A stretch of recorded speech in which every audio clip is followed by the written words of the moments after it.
अर्थ का मास क्या दे रहे बच्चे? 6 × 10⁻24 kg। क्या पहले भी ये लिखवाया?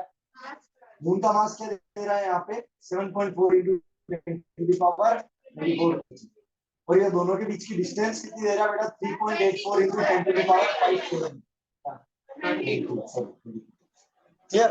अब ये कह रहा है कि बताओ दोनों ग्रेविटेशनल फोर्स का फॉर्मूला क्या होता है? F = G। दोनों का मास के बीच की डिस्टेंस क्या? d²।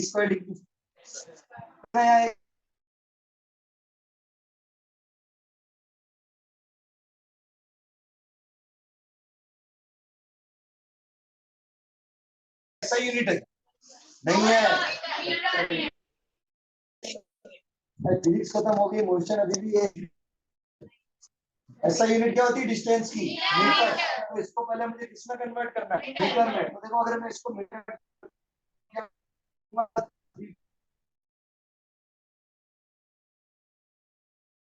3/5 मीटर कन्वर्ट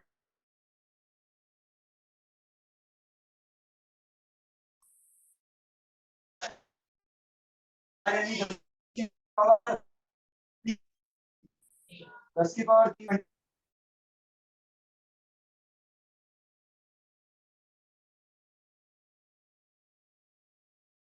देखें कैपिटल जी की याद रख। एक अर्थ के मास की, अर्थ के रेडियस का, मून के मास की, मून के रेडियस। क्लियर? कोई दिक्कत? इसके बाद एक तो ये जी तो वैसे ही याद हो जाएंगे, 9.8 और 1.6 मीटर पर सेकंड स्क्वायर। ये तो वैसे ही याद है, मेन ये ध्यान रखिए। ठीक है, अब दूसरी वैल्यू आई फोर्स।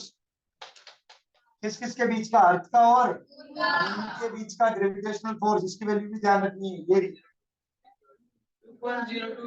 सॉल्व कर सकते हैं ऐसा आ जाए तो।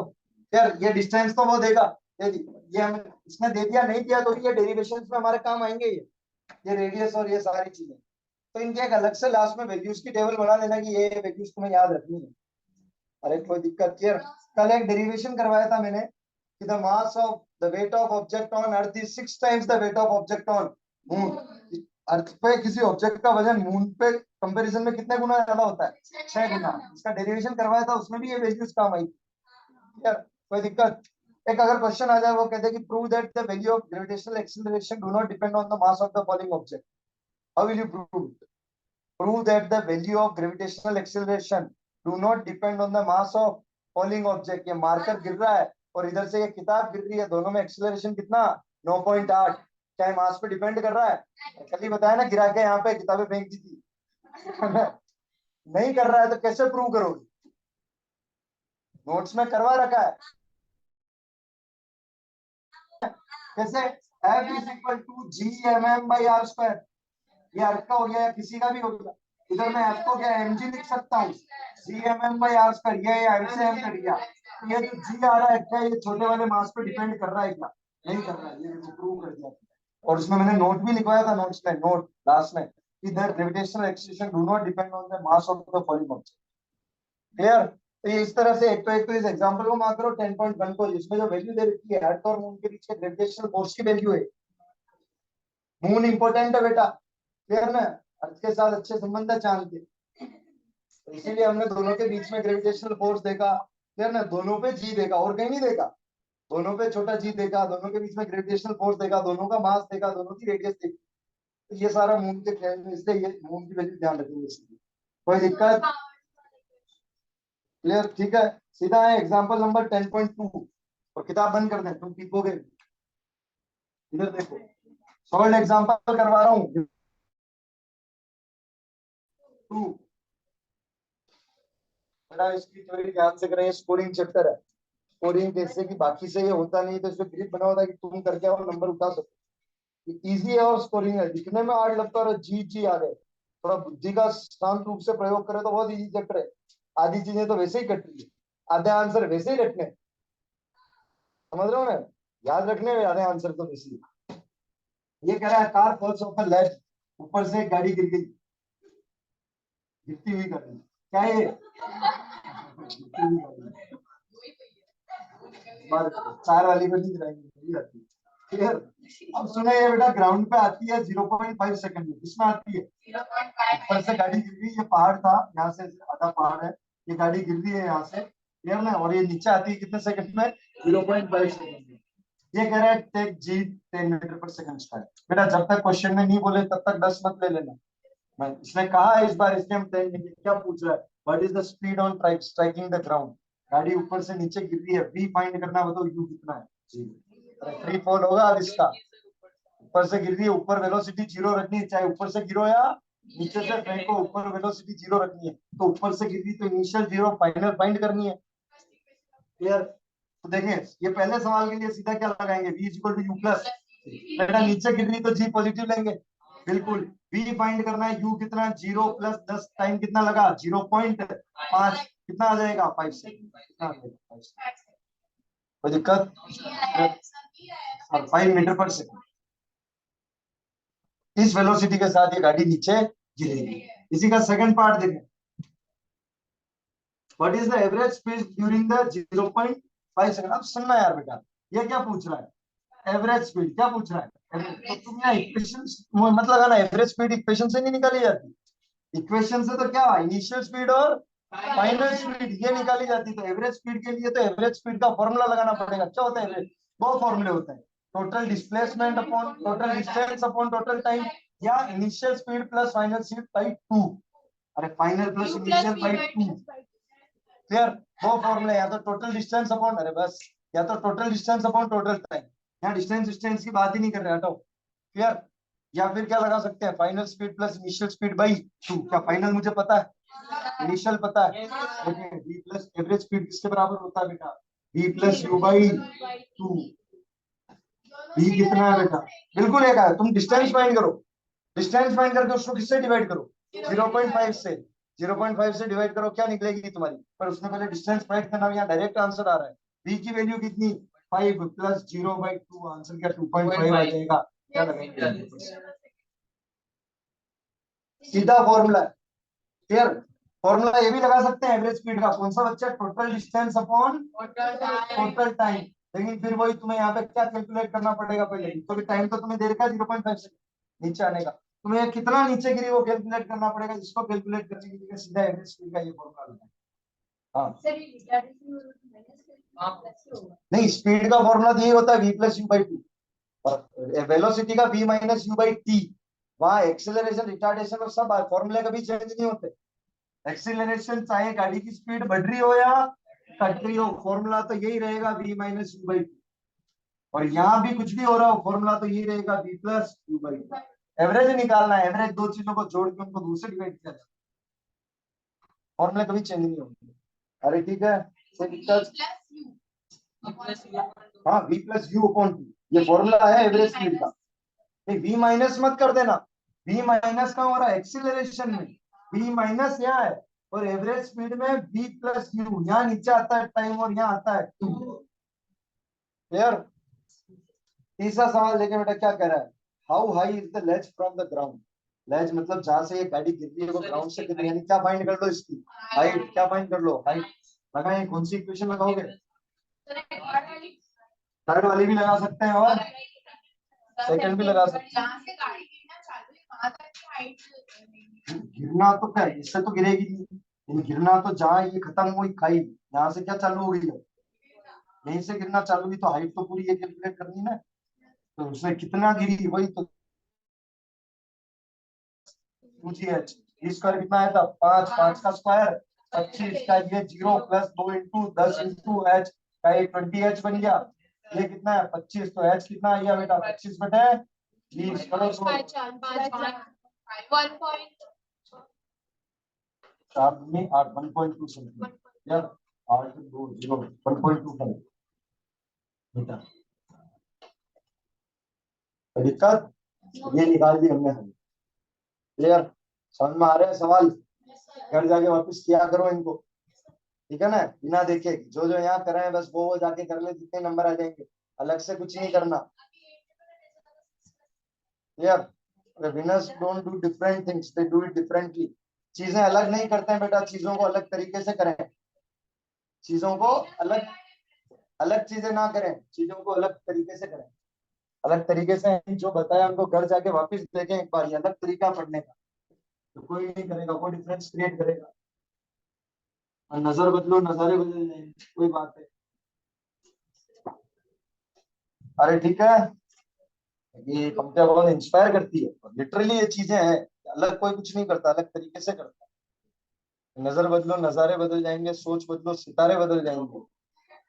ये किश्तियां बदलने की जरूरत नहीं है, दिशाएं बदलो किनारे बदल जाएंगे। किश्तियां मतलब जिस नाव पे बैठे हो उसको बदलने की जरूरत नहीं है, उसका डायरेक्शन बदलो, तुम्हारा किनारा अपने आप बदल जाएगा कि जिधर जाना। तो बार बार नाव चेंज करने की जरूरत नहीं है, तरीके बदलो, काम तो ये का ही है। हाँ,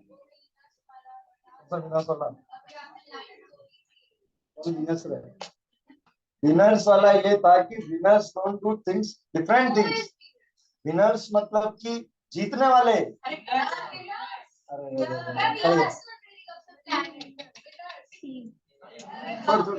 ignore.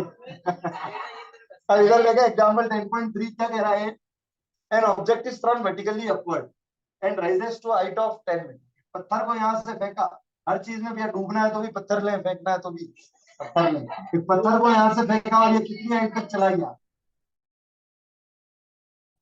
Calculate first the velocity which which the object was thrown upward, तो क्या फाइनल जीरो हो जाएगी?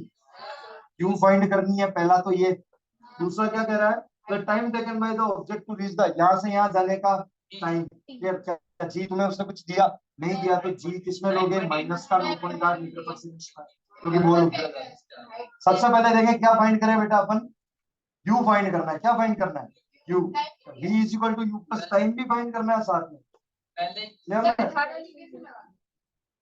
बिल्कुल थर्ड जाएगी क्योंकि हाइट दे रखी है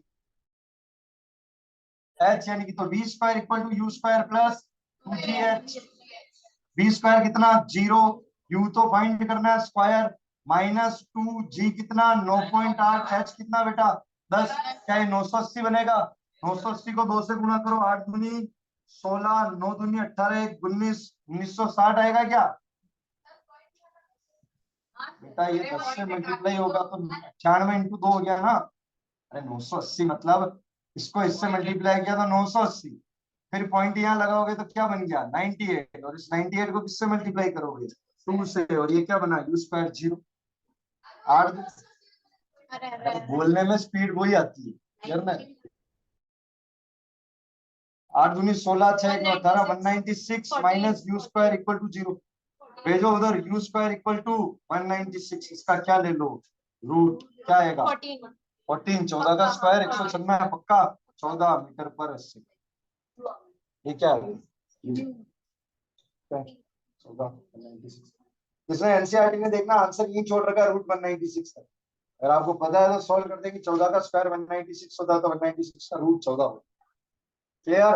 अरे समझ में आया? नहीं होता तब तो होगा बेटा, उसमें तो ऐसी ऐसी चीजें भी देरी करना बोले। यार, कुछ तुम करो कुछ हम करें, मिलके खेलते हैं, ये वो करना चाहती है क्या? रिकॉइलिंग वो करवाऊंगा मैं, क्योंकि उसके बने के लिए डेरिवेशन और थ्योरी बताई है, उसमें न्यूमेरिकल एक भी नहीं कराया, कंजर्वेशन ऑफ लिनियर मोमेंटम, मतलब कि टोटल इनिशियल मोमेंटम। न्यूमेरिकल आ जावे तो उसमें न्यूमेरिकल करेंगे, कराऊंगा क्योंकि आरबीएससी में है वो। थ्योरी तो मैंने दोनों को पढ़ा रखी है, न्यूमेरिकल तो इसके बाद में फिजिक्स के न्यूमेरिकल्स पढ़ेंगे 1-2 दिन में। अब इधर सुनना, अगला क्या बोल रहा है, the time taken by the object to reach the, time calculate करना। अब तो लगा लो ना यार, v is equal to u plus h, तो यू आ गया अपने पास, v is equal to u plus gt। v कितना आया बच्चे 0, u कितना आया 14 माइनस 9.8 t, 9.8 t इधर भेज दो, कितना बना 14, t कितना आ गया बेटा 14 बाई 9.8, सॉल्व करके आंसर लिख लेना सेकंड। अरे समझ में आ रहा है कंसेप्ट? क्लियर? ठीक है, तो ये हो गए क्वेश्चंस। अब आ जाए आगे। 10 बार 7 है। कंपैरिजन ध्यान रखेंगे, अर्थ का वजन मून के वजन से कितना गुना ज्यादा है, 100 गुना। मास करना है, मास, अर्थ का मास 100 टाइम्स और अर्थ की रेडियस 4 टाइम्स, और एक ऑब्जेक्ट अर्थ पे है उसका वजन मून के ऑब्जेक्ट के कितने 6 गुना ज्यादा। क्लियर? ठीक है, अब देखें पीछे अनसॉल्व के थोड़े और रहने, 6th वाला में करवा चुका था बेटा, फर्स्ट क्वेश्चन देखे एक बार। हाँ, एक्सीलरेशन पर मैं भी गिर कहाँ रहा हूँ, मेरे अंदर एक्सीलरेशन प्रोड्यूस का फोर्स 9.8 थोड़ी होता है। अरे वो छोटा जी बोल रहा है तो मेरे में भी एक्सीलरेशन प्रोड्यूस का हो रहा है, मैं तो खड़ा हूं मैं। इसमें क्या हुआ, एक्सीलरेशन कितना 9.8। एक्सीलरेशन तो उसमें होता है इसकी वेलोसिटी चेंज होती है, मेरे में कहाँ एक्सीलरेशन प्रोड्यूस हो रहा है।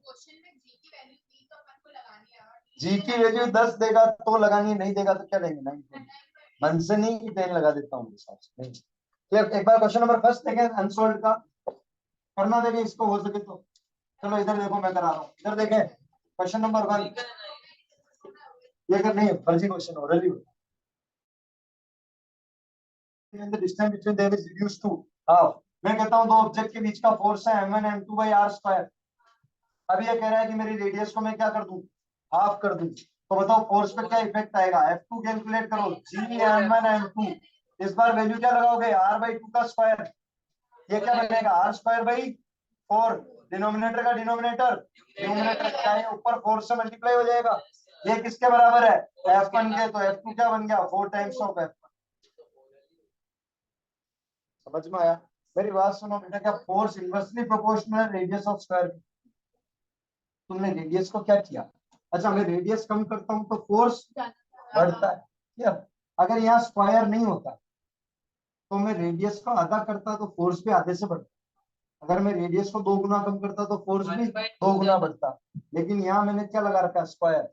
अब मैंने रेडियस को आधा किया तो फोर्स कितने गुना बढ़ रहा है बेटा, आधा। स्क्वायर होगा 4, कितने गुना 4।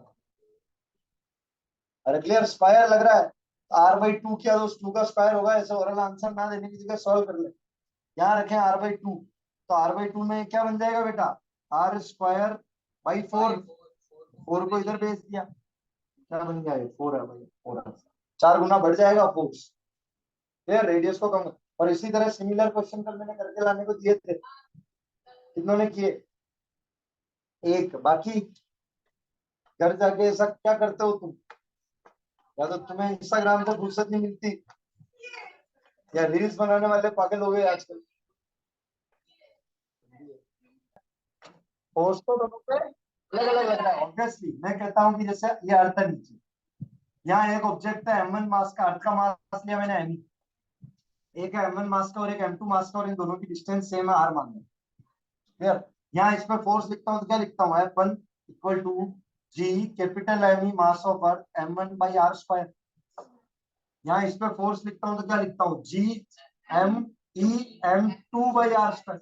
मुझे एक चीज बताओ, क्या दोनों फोर्स अलग अलग, हाँ यहाँ m1 आ रहा है और यहाँ फोर्स दोनों पे अलग अलग लग रहा है, फिर भी दोनों साथ में नीचे क्यों आते हैं, क्योंकि g की वैल्यू इन पे डिपेंड नहीं करती। g क्या था, g m E by r E square. गिरने वाले के मास पे g की वैल्यू डिपेंड नहीं करती, भी बता। इसलिए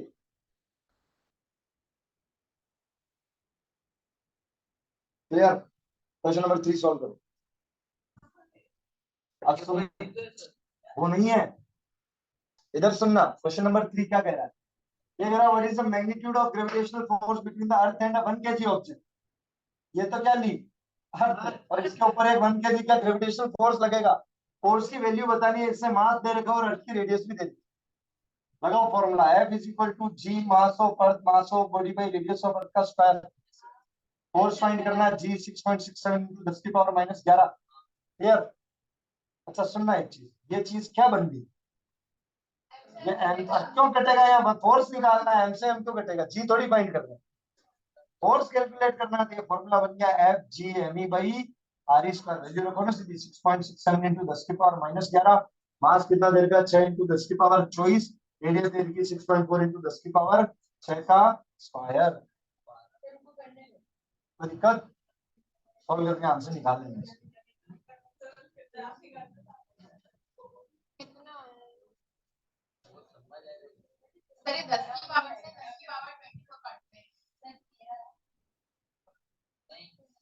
देखना, सुनो तुम्हारे लिए आसान बनाते हैं।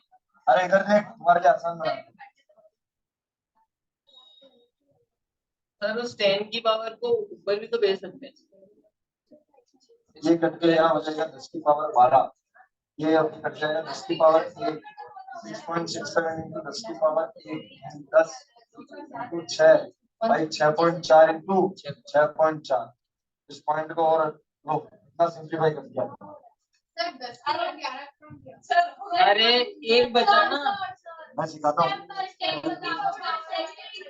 देखो ऐसी कैलकुलेशन कैसे करते हैं, इसको ध्यान से देखना।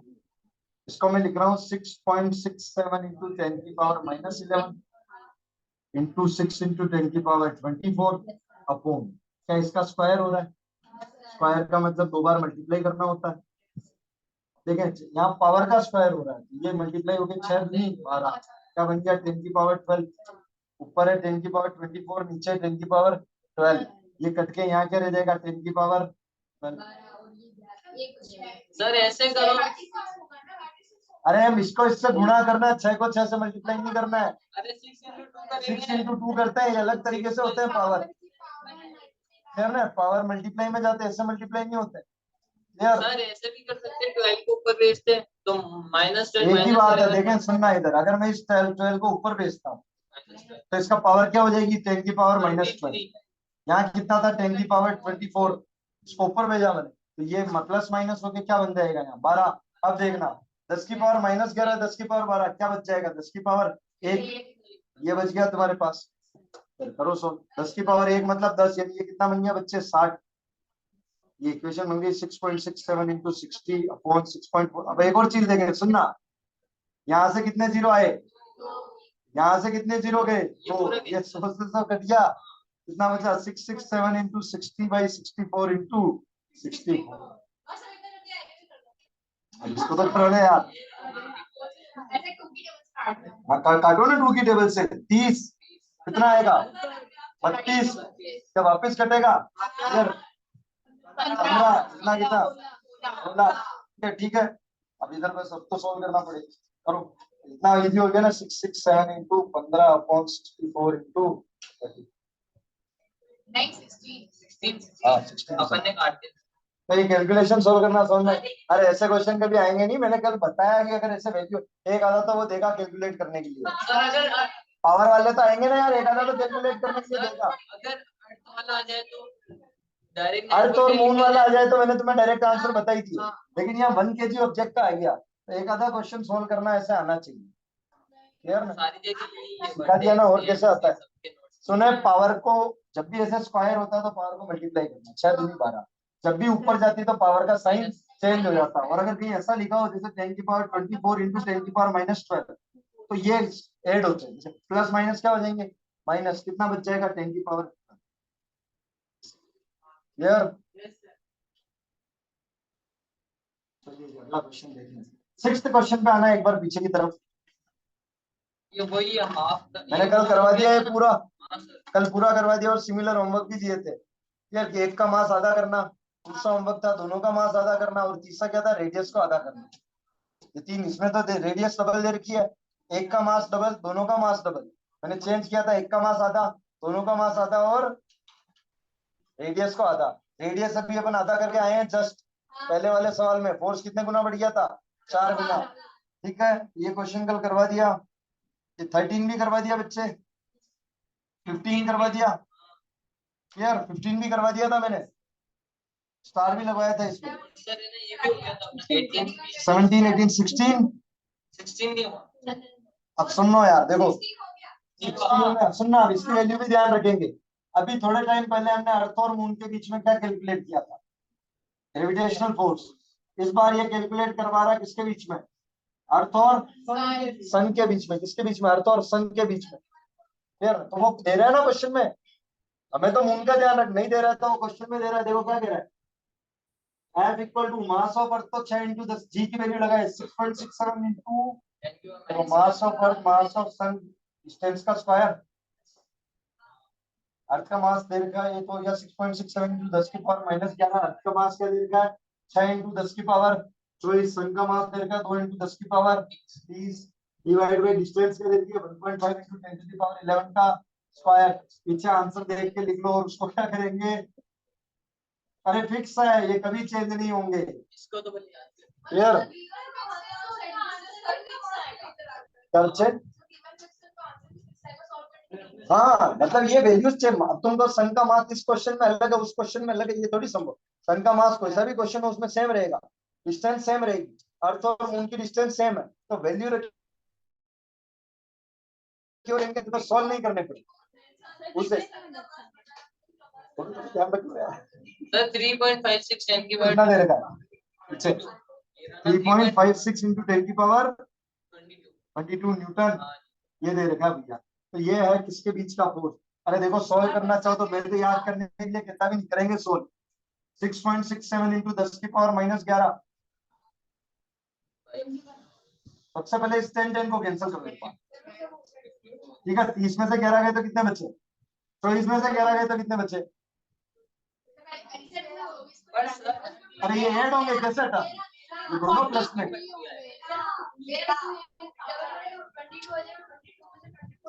ये देखो 1.5 इंटू 1.5 इंटू 10 की पावर 22। यहाँ कितना बचा? 10 की पावर 2। 10 की पावर 2 और ये कितने हो गए? 32। 32 में से क्या निकाल लो? 11। कितना बचा? 21। यानी इन सब पावर को हटा के यहाँ एक ही पावर लिख दो, सीधी कितनी? 10 की पावर 20। तो दिक्कत ये सब हट गई। अब बची केवल ये इक्वेशन। अरे सुनना, इसको 6.67 की जगह मैं केवल 6.60 मान लूंगा, कैलकुलेशन इजी हो जाएगी। हाँ, 6.6 इंटू 6 इंटू 10 की पावर 21 अपॉन 1.5 इंटू 1.5। अरे ठीक है, देखना इन दो पॉइंट को हटाए क्या ऊपर दो जीरो और ऐड हो जाएंगे, 10 की पावर कितने? 23 हो जाएगा। कोई दिक्कत? अब कर लो इसको सॉल्व। ऊपर का भी हटा दो तो फिर यहाँ एक और कम हो जाएगा, 22 हो जाएगा। करो अब सॉल्व। 15 इंटू 15 काटो 3 से, 3 दूनी 6, 3 5 15। यार यहाँ वापिस 3 से काटो, क्या समझ नहीं आ रही इसमें? 6.6 इंटू 6 इंटू 2 इंटू 10 की पावर 21 अपॉन 1.5 इंटू 1.5। यहाँ से मैं ये पॉइंट हटाऊंगा तो ऊपर कितने जीरो आएंगे? ये दो जीरो के इसमें ऐड नहीं होंगे, तो कितना बन गया? 23। अब यहाँ से अगर मैं पॉइंट हटाऊंगा तो नीचे एक जीरो आएगा, ये कट के वापिस क्या बन जाएगा? 22। सीधा ही कर दूंगा। अरे सीधा समझ में आ रहा होता तो मैं ऐसे बताता कि ठीक है। आप देखें इसको कर लें सॉल्व। 6 से 6 3 दूनी 6, 3 5 15। यहाँ वापिस 6 से कट रहा है कितना? 22 और 5। कोई दिक्कत? कर लो इसको मल्टीप्लाई। 22 into 2 into 22 upon 5। ये तो इजी है ना रे। क्या है? 52 कैसे लिया? 52 किसने लिया रे? 10 की पावर 22 कर लो। कितना बना? 44 इंटू 10 की पावर 22 बाई 25। लो इसको सॉल्व कर रहे हैं ना यार। 25 से कम मैं 44वां भाग देना नहीं आता क्या 25 में? 25 बन गया बिल्कुल आएगा। कितना आएगा? 44 से 25 कितना बचेगा यहाँ से? 5 30 10 15 और 4 19.0 है 1.190। बोलो 25 25 चौक 100 तो 25 8 200 तो 8 पे तो जाएगा नहीं तो 1.7 आ रहा है आंसर। 1.7 इंटू 10 की पावर चेंज किया होगा मीटर में या तो कुछ। 3.56 10 की पावर 22 है। सर मैं बताऊं आपने कहाँ गलती की? ये 4 नहीं किया था, 2 into 2 4 हो जाता। हाँ इसको भी तो मल्टीप्लाई करो बच्चे। यहाँ सीधा ही 4 4 कर लो किया ना। अरे कैलकुलेशन करना चाहे बोले मैं याद करके नहीं जाऊंगा, बहुत इजी कैलकुलेशन है। कर पावर्स को पॉइंट को हटाना सीख लो भाई। जोड़ बाकी तो आनी चाहिए, डिवाइड करना आना चाहिए। क्लियर? पॉइंट को ऊपर भेजे और ऊपर वाले कट होंगे। अगर ऐसे पावर आ रही है जैसे यार, अगर प्लस में कोई आ रहा है 3 तो 22 3 ऐड होगा, और अगर यहाँ माइनस का 3 आ जाता है तो 22 3 माइनस। बाकी तो नॉर्मल कैलकुलेशन है जिसको मल्टीप्लाई और डिवाइड करना है, और पावर को बस इसको ऐसे का ऐसे ही छोड़ देना लास्ट में। यहाँ 4 हो जाएगा भाई आंसर। एक आधा सवाल तो आएगा कैलकुलेशन का। हाँ अगर देखें ऊपर 10 की पावर 22 है फॉर एग्जांपल, और नीचे 10 की पावर 2 है, यानी अंडरस्टूड है कि ये ऊपर जाके क्या बनेगी? 10 की पावर -2। तो इसको ऊपर ना भी भेजे तो डायरेक्टली यहाँ से कैंसिल कर सकते हैं 10 की पावर 2। या 3.5 आ रहा है। 3.5 इंटू 10 की पावर 22 या जो भी आ रहा हो न्यूटन में, तो सॉल्व कर सकते हैं। पावर पावर अलग कर दो, फिर बची हुई कैलकुलेशन को क्या कर लो? सॉल्व कर लो, यही तो किया मैंने, पावर पावर अलग कर ली, एक बार और बची हुई कैलकुलेशन को सॉल्व कर ली। तुम्हारे तरीके का कैसे भी, मैंने 25 का पहाड़ा बोला था, तुम टेबल बोलते आंसर वही आएगा। 10 30 क्या था, इधर देखें क्या थी कैलकुलेशन, 44 और 25 को माइनस करना था। अरे 25 से डिवाइड किया तो 25 एकम 25, अब माइनस नहीं होगा क्या है, तो माइनस करना था तो कैसे माइनस किया, 25 5 30 10 40 तो 15 तो यहाँ हो गया। 25 में अगर मैं 5 जोड़ता हूँ तो कितने बने, 30 में 10 जोड़ता हूँ तो कितने बने 40, यानी अभी तक मैंने कितने ऐड कर दिए 15। अब 40 में और 4 जोड़ता हूँ तो कितने बनेंगे 44, तो 15 और 4 कितने 19, यानी इसका आंसर कितना आएगा 44। अरे वो 2 नहीं लिखा था, वो 88 बनेगा, एक 2 और मल्टीप्लाई होगा यार।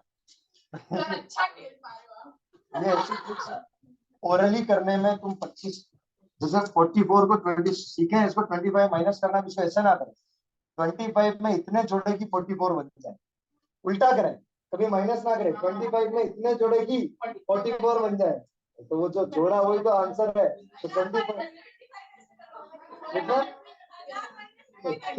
कैलकुलेशन पे डिपेंड करता है, जहाँ नजदीकी कैलकुलेशन आ रही हो वहां, तो अगर कैलकुलेशन पे डिपेंड करता है, अगर नजदीकी कैलकुलेशन आ रही है तो माइनस करने की जगह क्या करें, जोड़ दे। क्लियर, 25 में इतने जोड़ोगे 44 बन जाए, तो कितने जोड़ोगे, सबसे पहले 5, फिर 10, 10 और कितने 15 और 4 19, उसको माइनस करोगे आंसर क्या आएगा 19। ये ट्रिक से करने की कैलकुलेशन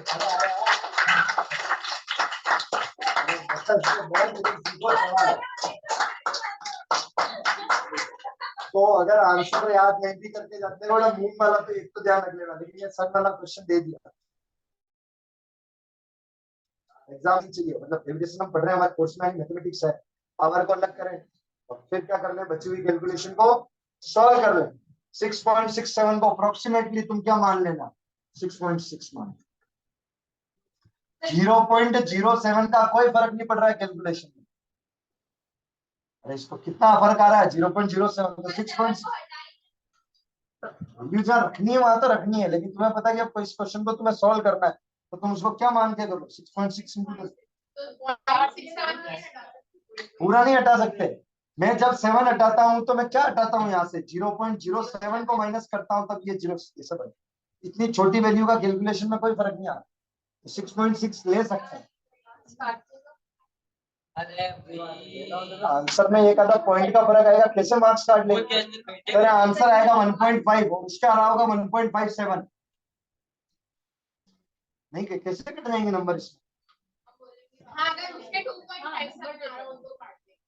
इतना फर्क आएगा ही नहीं, क्योंकि यार थोड़ा तो सोचो तुम कितने का डिफरेंस लेके आ रहे हो, तुमने 6.6 के बाद वाली डिजिट को इग्नोर किया, वो भी क्यों, कैलकुलेशन इजी करने की, कैलकुलेशन इजी करने के लिए इसको किया, तो अप्रोक्स 0.07 का कोई फर्क नहीं आएगा कैलकुलेशन, ज्यादा पॉइंट आगे पीछे आ जाएंगे तुम्हारे, किसी के 6.4 आ रहा होगा, तुम्हारे 6.2 आ जाएगा आंसर, इससे ज्यादा कोई फर्क नहीं पड़ेगा इसमें। ठीक है, ये सारे क्वेश्चन न्यूमेरिकल अपन ने कर लिए हैं।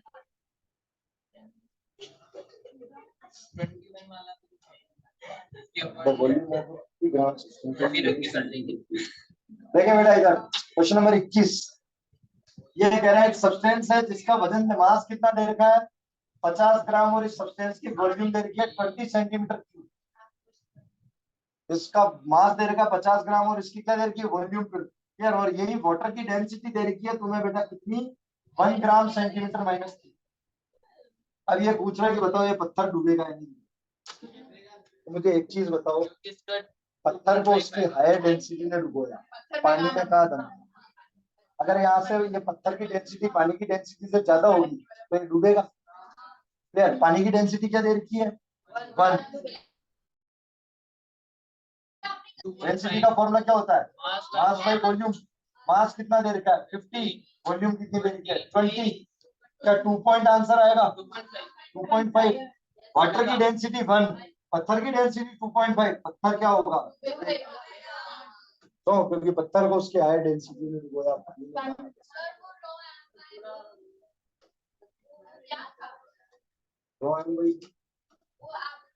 डेंसिटी का साइन है बेटा वो। डेंसिटी को किससे रिप्रेजेंट करते हैं सर? रॉ से। करना है? ये सिंबल है, जैसे मास को एम से करते हैं, वॉल्यूम को वी से करते हैं, जैसे डेंसिटी को इससे, जैसे मीटर को एम से करते हैं। ये साइन है डेंसिटी का, ये साइन है। अरे कर लेंगे ऐसे क्वेश्चन। मुझे एक चीज बताना, अब मैं एक सवाल पूछूं उसका जवाब बताए। मैंने इनकी वैल्यू को यहाँ चेंज क्यों नहीं किया, इसको किलोग्राम और इसको मीटर क्यूब में क्यों नहीं किया? ऐसा यूनिट है ग्राम। आदमी ने मीटर को तो सेंटीमीटर बोलता है। ग्रेविटेशन खत्म हो गया, अभी तक तू मास की ऐसा यूनिट ग्राम लेके चल रहा है।